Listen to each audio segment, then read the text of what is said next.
Hello mga abangers! So nandito na tayo ngayon sa Good Day Balcony View. Kuala Lumpur, Malaysia. 67. Kasi dito yung ating layover. Sabi ko, kinay sa loob. Yung pala. Close yung Buy House.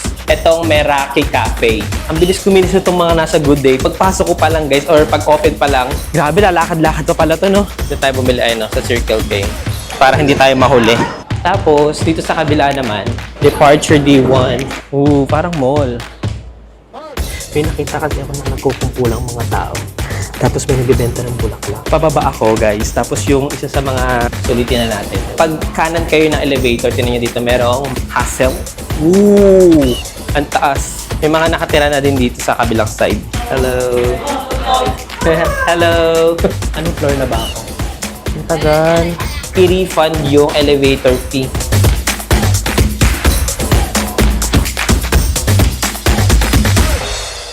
Pababa ako guys, tapos yung isa sa mga nagtitinda doon sa The Good Day, lumabas siya tapos tinulungan ako sa baggage ko. Grabe. Siguro mga 5 minutes na lang tapos check tayo ng mga iba pa sa baba kung ano yung mga pwedeng makita. Let's go!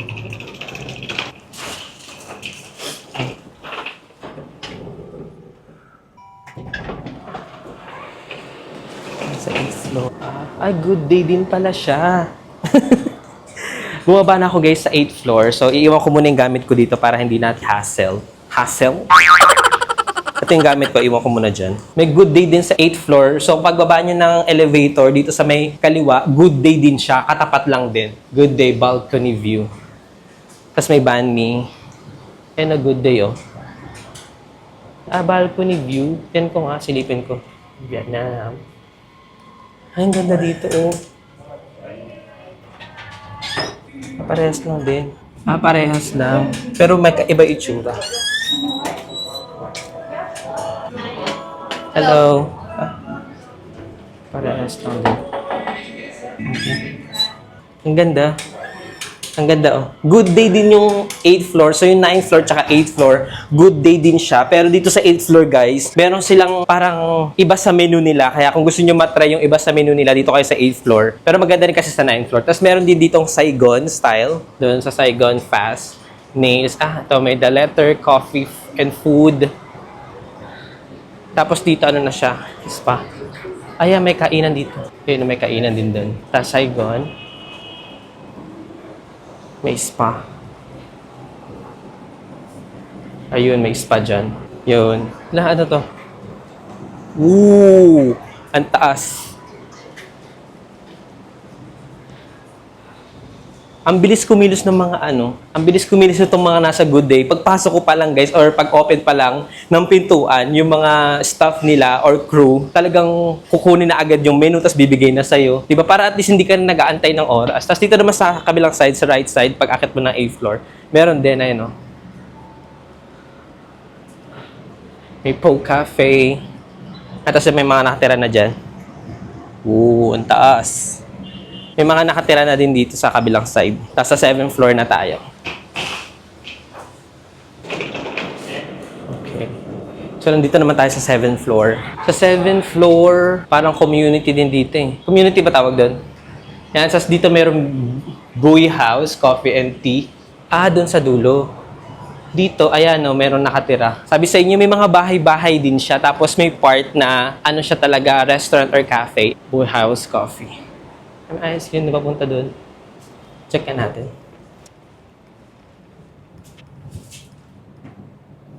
Ay, sarado. Close yung Buy House. Tapos yung mga katabi niya, parang mga office na siya or may nakatira. Ito na yung Meiji Sushi. So, parang Japanese style. Mga Japanese. Ayun doon. Japanese style din siya. Ay, tinan nyo guys, may mga nakatira. Ayun, parang ganyan, bahay. Yung iba naghahagdan sila para mas malibot nila. Pero, hello. Pero yung iba, hindi, ako lang pala. Ako lang yung nag-elevator kasi nga may bit-bit ako. Ayan. I think it's closed. Hello. Hello. Hello. I will... It's his birthday today. Wow, happy birthday! Wow, you don't look 50. Younger. Masayahin din talaga mga Australian, no? Kasi nag-call center din ako, guys. Tapos, nag-ano din ako ng client na Australian, which is talagang masayahin sila. Yan yung iba talaga, nililibot nila. Hagdan ang ginagamit, akyat baba sila. Anong floor na ba ako? 9, 8, 7 na pala to, 7th floor. So, pwede pa to. Di ko alam kung meron pa akong pwede makita sa ibang floor. Isa lang kasi yung elevator dito, guys. So, kailangan natin siyang hintayin talaga. Uy, wala akong kasabay. 6th floor. 6th floor na tayo. Sulitin na natin. Ito na sa 6th floor. Pag kanan kayo ng elevator, tinan nyo dito, merong Madam Queen. Ayan, food and coffee dito. Tapos, meron din ganyan, 6 even or 67. 67. Wow, ay ang ganda sa loob. May mga kung ano-ano na nakasulat. Tapos, dito sa kabila naman, sa left side, ano naman dito? Inuman. Ayan o. Hindi rin. The letter din siya. Ano, the letter. Oo, wala kang ribbon.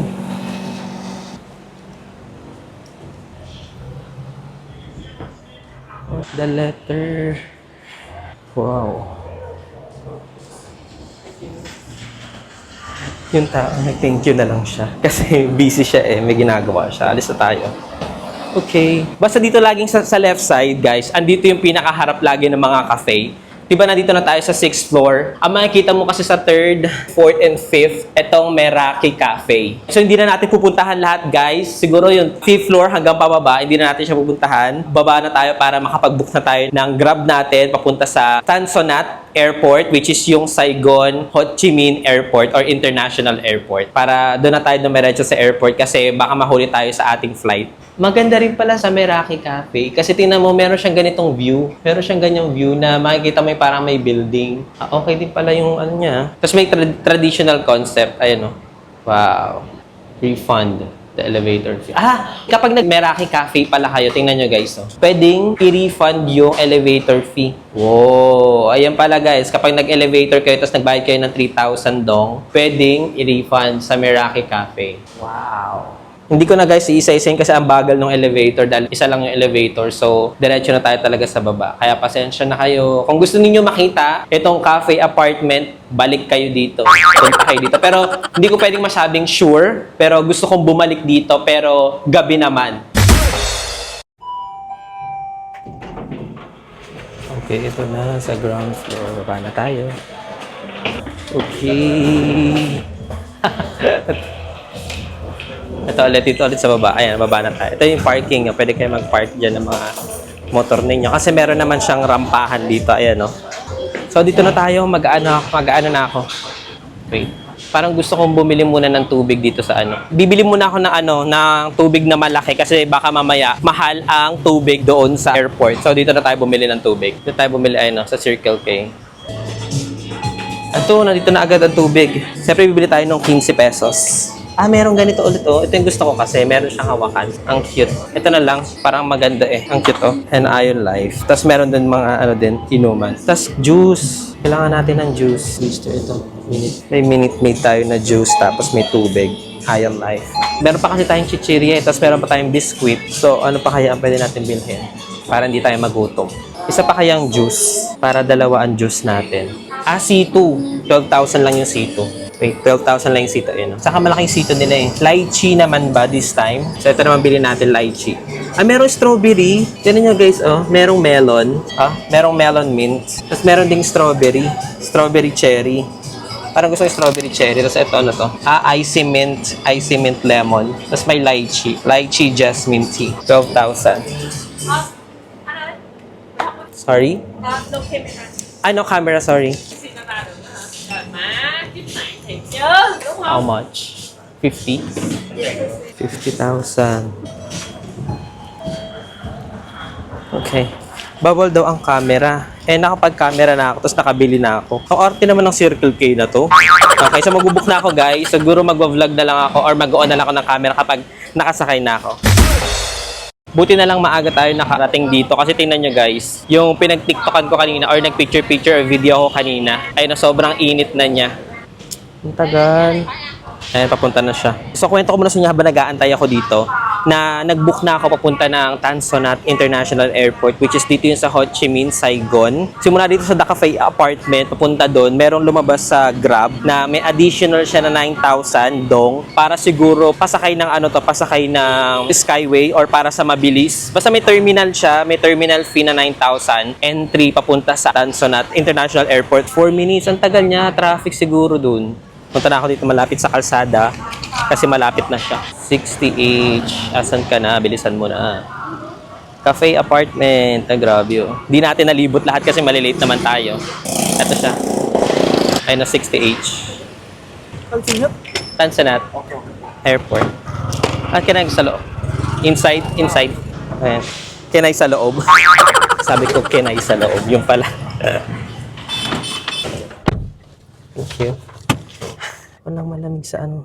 Ay, nasa harap lahat ng lamig. Walang lamig sa gitna. Wala rin sa gilid. Nasa harap lahat ng lamig. So, kailangan nating gumitna para malamigan tayo. May graduation, no? Happy graduation. May nakita kasi ako na nagkukumpulang mga tao. Tapos may nagbebenta ng bulaklak. Tapos may nakita ko mga nakatoga sila. Graduation pala. Ang galing. Yun lang.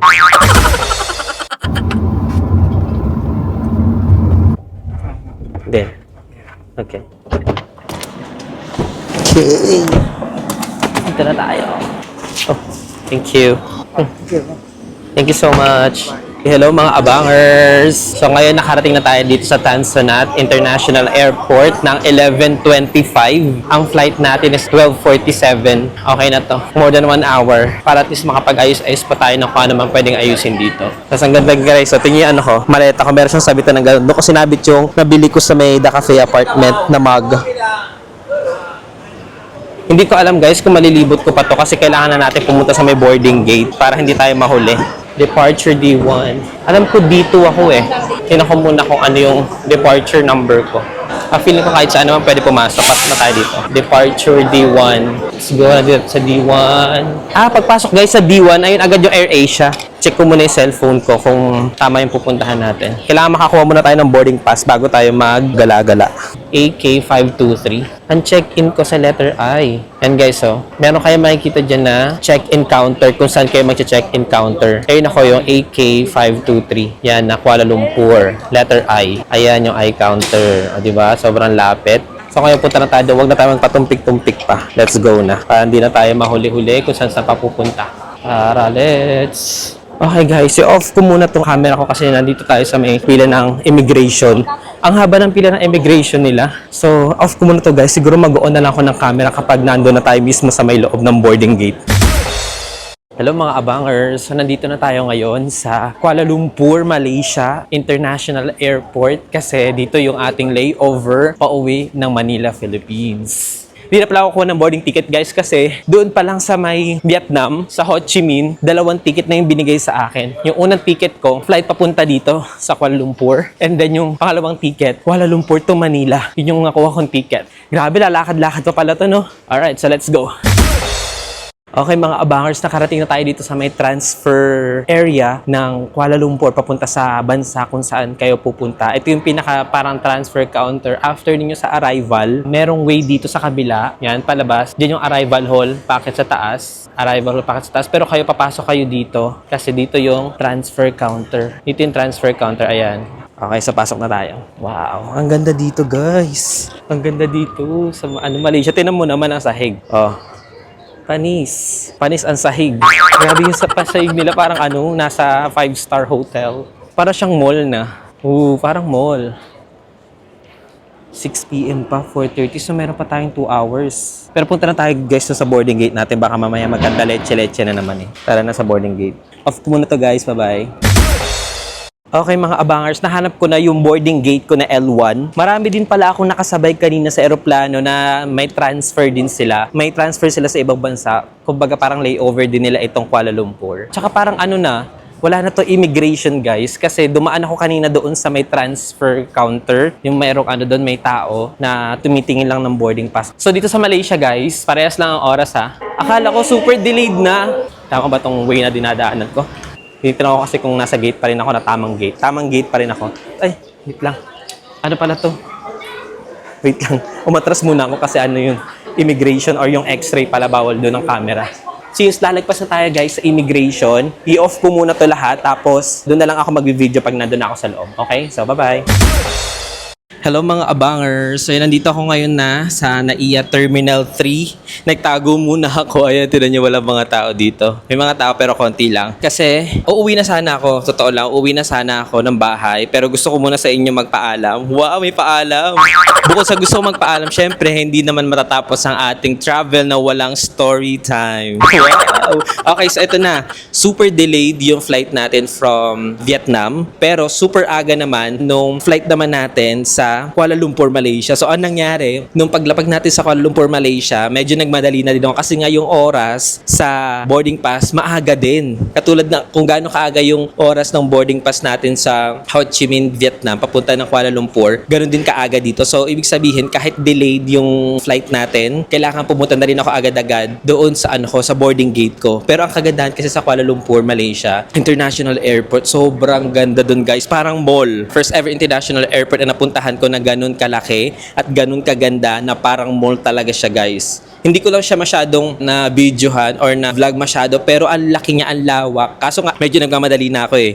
Grabe doon sa may Ho Chi Minh pala, Ho Chi Minh Vietnam pa lang, marami ng mga vacant. So ibig sabihin, kahit pala over baggage ako doon, kung may mga bakante palang upuan doon, ibig sabihin may mga 7 kilograms pa yung bilangin ko ilang lahat yun. Yun lang ang gusto ko i-share sa inyo. Tapos, yung sa Kuala Lumpur, ganun din. Maraming bakante. Actually nga, siksikan kami doon sa side ko. So, ang ginawa ko nung okay na yung lipad ng eroplano, ang ginawa ko, lumipat ako doon sa kabila na wala talagang nakaupo sa isang linya niya. So, doon ako umupo. Tapos yung kano pa nga na nasa harap ko na nilipat akong upuan, humihiga pa nga siya. As in parang kama, ginawa niyang kama. Sa sobrang walang masyadong katao-tao doon. I mean, doon sa side niya, wala talagang tao. So pagdating ko naman dito, the usual process, ganun pa rin siya, na may e-gate. May e-gate tayo dito guys. Ayun, nalimutan ko bago pala tayo makarating ng Philippines. Saka ko lang naalahala na mag-e-travel. Huwag na huwag niyong kakalimutan guys ang e-travel pag aalis kayo ng bansa at pagbabalik kayo ng bansa, lagi may e-travel. Kahit foreigner yan, nag-i-travel yan. Basta sa Philippines kayo papasok at lalabas. Kasi travel declaration yon. 10:45 na guys, so makaka-uwi ako, makakatulog pa ako sa bahay. Unlike ng mga uwi ko dati na madaling araw, pag uwi ko medyo may araw na. So ngayon makaka-uwi agad tayo. Ayun na, tapos yung story time natin. Hey! Thank you so much guys. Thank you so much mga abangers sa pagsama sa journey ko dito sa Vietnam. Pumunta tayo ng Da Nang, Hoi An, tsaka Ho Chi Minh. Grabe, 3 lugar yung napuntahan natin. Pero syempre, hindi naman natin nalibot yung Ho Chi Minh. Isa lang yung napuntahan natin doon. Yun yung The Cafe Apartment. Dapat nga, lilibuti ko talaga yung The Cafe Apartment. Yun nga lang, medyo nag-hole tayo nung time na yun. Kaya hindi na natin siya nalibot. Pero syempre, babalik naman tayo doon para mas ma-explore pa natin yung ibang bahagi ng Ho Chi Minh at saka iba pang lugar sa Vietnam. Sa afternoon, doon din sa Kuala Lumpur, syempre, ima-manifest ko na makapunta tayo ng Kuala Lumpur at maka-explore tayo ng iba't ibang pwedeng makita natin sa Kuala Lumpur. Okay, so thank you so much again mga abangers. Sana samahan niyo pa rin ako sa mga susunod nating pupuntahan as we go along sa ating travel adventure. Okay, thank you so much and goodbye. I don't think so. No,